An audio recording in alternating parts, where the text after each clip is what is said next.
今日就為大家介紹一下五星。五星即係我哋講叫做金木水火土呢五星啦。而家我哋睇到嘅就係金星圓頂嘅。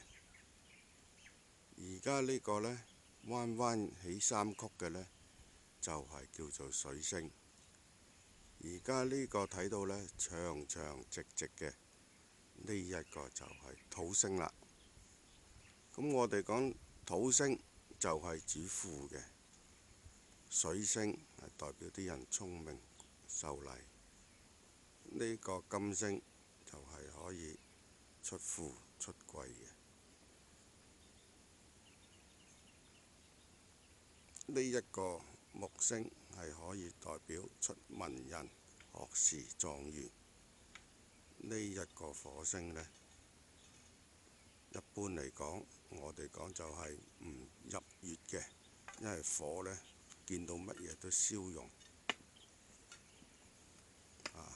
咁慢慢睇下呢個火星，呢個木星。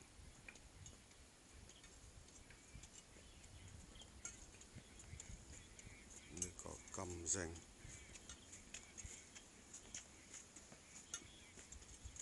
呢個水星，